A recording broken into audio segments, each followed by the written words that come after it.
సమరం ఎక్స్పర్ట్ లా ప్రేక్షకులకి స్వాగతం. ఈ ఛానల్లో మనం అనేక లీగల్ అఫైర్స్ గురించి తెలుసుకుంటున్నాం.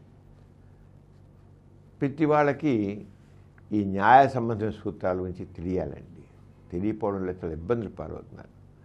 దానికోసమే ఎక్స్పర్ట్స్ ఒపీనియన్స్ని మనం ఇక్కడ మన ప్రేక్షకులకు అందించడం జరుగుతోంది. విచారణ యందు సాధారణంగా ఉండే సూత్రాలు ఏంటి?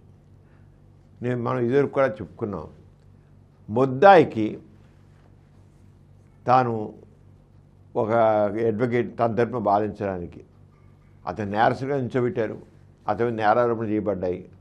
నేరారోపణ చేయబడితే అతని మట్టుగా కావాలంటే చెప్పుకోవచ్చు, లేకపోతే ఒక అడ్వకేట్ని పెట్టుకోవచ్చు. తన తరపున అడ్వకేట్ పెట్టి అడ్వకేట్ అయితే మాట్లాడించుకోవచ్చు.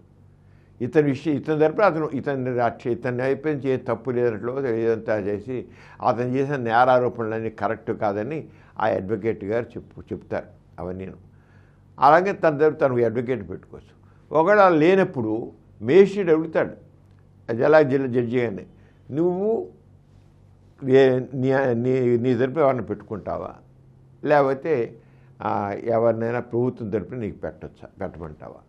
ప్రభుత్వం కూడా ఏం చేస్తుందంటే ప్రభుత్వ ఖర్చులతోనే ఎవరైతే అడ్వకేట్స్ని పెట్టుకోలేరో వాళ్ళకి ప్రభుత్వమే ఒక అడ్వకేట్ని పెట్టి ఆ ఖర్చులను ప్రభుత్వమే భరిస్తుంది. ఆ విషయాలు చాలా తెలుసుకోవాలి. ప్రభుత్వమే ఆ ముద్దాయి తరపున అతను న్యాయం చేకూర్చడం కోసమే, అన్యాయం జరగకుండా. అన్యాయం ఆ ముద్దాయి ఆరోపణ చేయబడి నిజమోనో ఒక తెలియదు. కొంతమంది ఆరోపణలు చేసి పెట్టేస్తారు, ఆరోపణలు చేసేస్తారు. అది నిజమోనో తెలియదు. దానికోసమని మిగతా ఒక అడ్వకేట్ పెడతారు. ఆ విషయాలు వాళ్ళు మనం తెలుసుకున్నాం. ప్రభుత్వ ఖర్చులతో ముద్దాయికి విచారణ.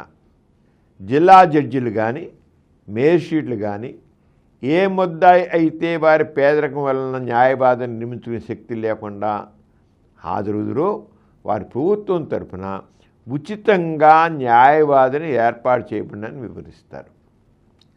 అందుకు అవసరమైన ఎడల ముద్దాయి విముక్తి చూపించవచ్చు. నాకు అవసరం లేదండి, మీరేం పెట్టవసరం లేదు, మీరేమైనా అవసరం లేదు అంట. ఉచిత న్యాయవాది కావాలని ముద్దాయి ఎటువంటి అర్జీ ఇవ్వవలసిన అవసరం లేదు. నాకు ఉచితంగా పెట్టని అర్జీ ఇవ్వవలసిన లేదు. కోర్టు ముద్దాయి న్యాయవాదిని నియమించుకునే శక్తి లేనివాడని నమ్మినేళ్ళ అతని తరపున కేసు విచారణ చేయుటకు ప్రభుత్వ ఖర్చుతో న్యాయవాది నియమించబడును.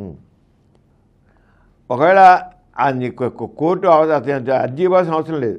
కోర్టు ముద్దాయి న్యాయవాదిని నియమించుకునే శక్తి లేనివాడని నమ్మినేళ్ళ అతని తరపున కేసు విచారణ చేయుటకు ప్రభుత్వ ఖర్చు ఆయన ఒప్పుకున్నా ఒప్పుకోకపోయినా అవసరం లేదని చెప్పినా సరే కోర్టు అతని తరపున ఒక పెట్టచ్చు.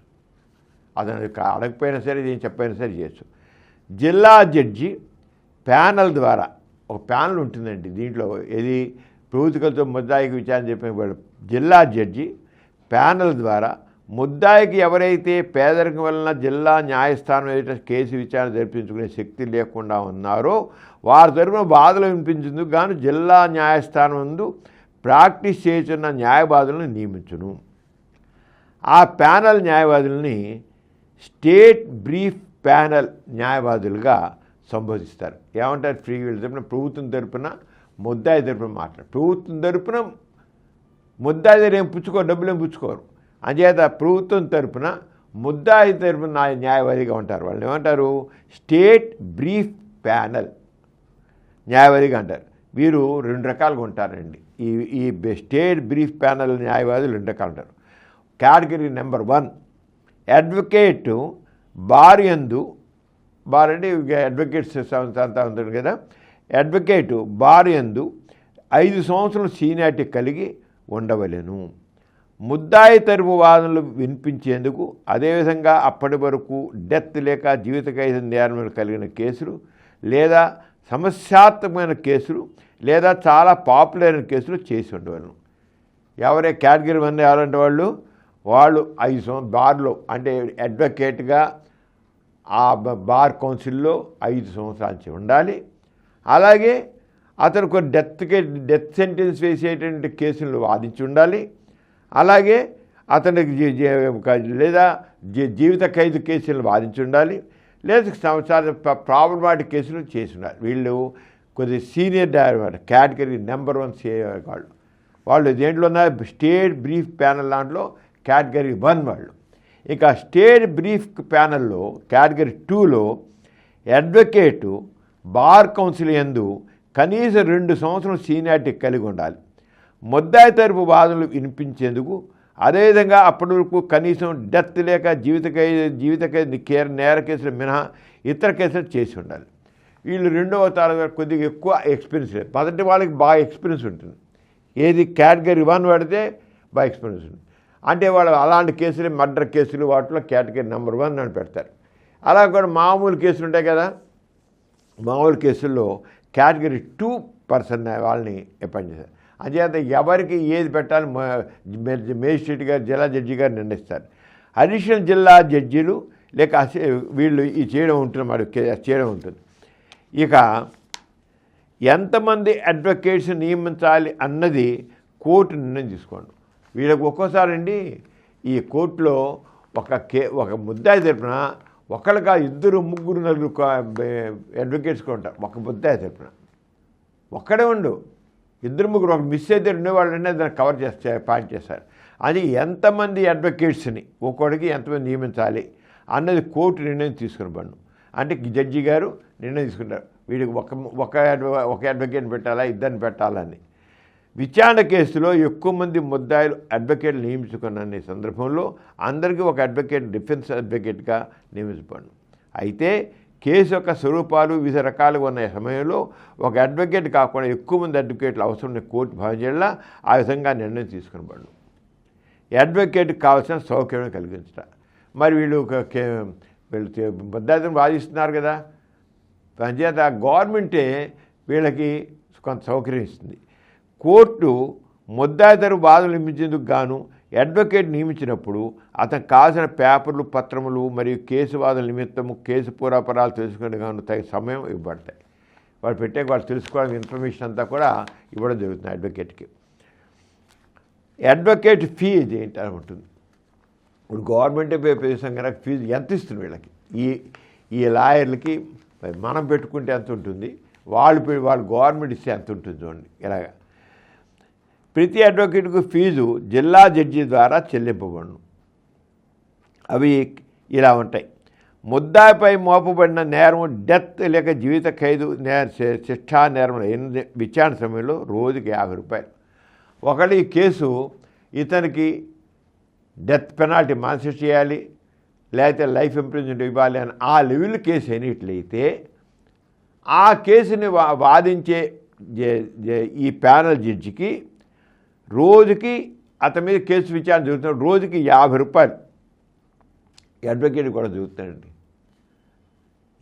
ఏ కేసుకైతే ఇతని కేసు ఏ లెవెల్ది మరణశిక్ష పడవచ్చు లేదా జీవిత ఖైదు పడవచ్చు. ఆ జీవిత ఖైదు పడేదానికి వాదించే అడ్వకేట్కి గవర్నమెంట్ ఏర్పాటు చేసే అడ్వకేట్ రోజుకి 50 రూపాయలు పడతాయి. కేసు పూతకు నాటికి 500 రూపాయలు పెంచుకునే మాట. చివరికి ఎంత వేసాక కేసు మొత్తానికి వాదిస్తే అతనికి ఇచ్చేది ఎన్ని రోజులు జరిగిన కేసు, అది 2 రోజులు జరగవచ్చు, 10 రోజులు జరగచ్చు, ఎంతైనా మొత్తానికి ఆ కోర్టు వారు అతనికి ఇచ్చే డబ్బు ఎంతంటే 500 రూపాయలు పెంచదు.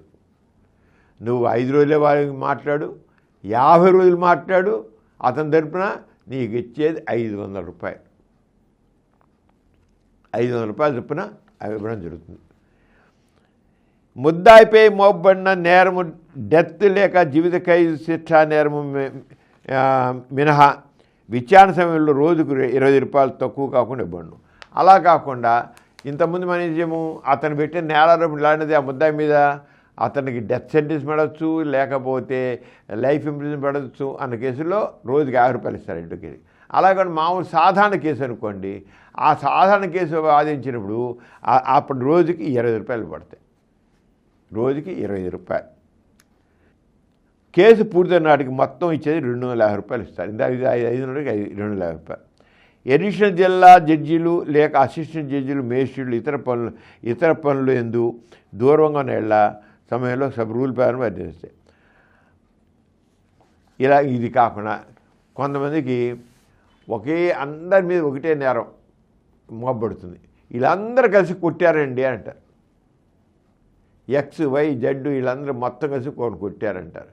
దాంట్లో అందరి మీద ఒకటే నేరం ఉంది. అందరి మీద ఒకటే ఉన్నప్పుడు తక్కిన వాళ్ళు రాలేదనుకోండి, వాళ్ళందరి తరఫున ఒక్కడే హాజరవచ్చు కేసుకి. కేసు పెట్టినప్పుడు అందరూ వచ్చి కోర్టు భూమిలో నిల్చోసి పనుల వాళ్ళందరి తరఫున ఒకడే వెళ్ళి భూమిలో నిల్చుని సరిపోతుంది అన్నమాట. అంచేత అందరి తరఫున ఒక ముద్దాయే కోర్టుకు హాజరు విధానం. క్రిమినల్ కోర్టు కేసులందు ఒకరికంటే ఎక్కువ మంది ముద్దాయిలు ఉన్నప్పుడు ఒక తరఫున మరొకరు హాజరవులాగా, అందరి తరఫున వారిలో ఎవరైనా ఒకరు హాజరయ్యే విధంగా ఎలాంటి క్రిమినల్ కేసులైనా అవకాశం కల్పించమను అని ఈ రంగా వాళ్ళు చేయొచ్చు అనమాట. అందరి మీద ఒకటే నేరం కదా, అందరిది ఒకటే నేరం కనుక వాళ్ళందరికీ అందరి తరఫున ఒకటే వచ్చి ఆ భూమిలో నుంచి చెప్పచ్చు. ఆ రకమైన అవకాశం కూడా ఉందండి.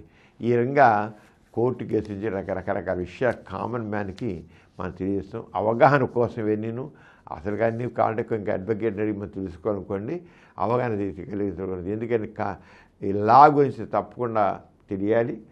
ఆ విషయాలు లీగల్ విషయాల్లో తెలియాలి. మరి ఒక విషయం మరి నెక్స్ట్ దీని ఛానల్లో మరొక విషయం తెలుసుకున్నాం. అంతకు సెలవు, మరి నమస్తే. ఈ కార్యక్రమం మీకు ఎంతో నచ్చింది కదా. ఇటువంటి మరిన్ని వీడియోల కోసం అనతి కాలంలోనే 20 కోట్లకు పైగా వ్యూస్ సాధించిన సమరం ఛానల్ సమర్పించు సమరం ఎక్స్పర్ట్ల ఛానల్కు సబ్స్క్రైబ్ చేయండి, లైక్ చేయండి, మీ ఫ్రెండ్స్కి షేర్ చేయండి. అలాగే ప్రక్కనున్న గంట సింబల్ని ప్రెస్ చేయడం మర్చిపోకండి.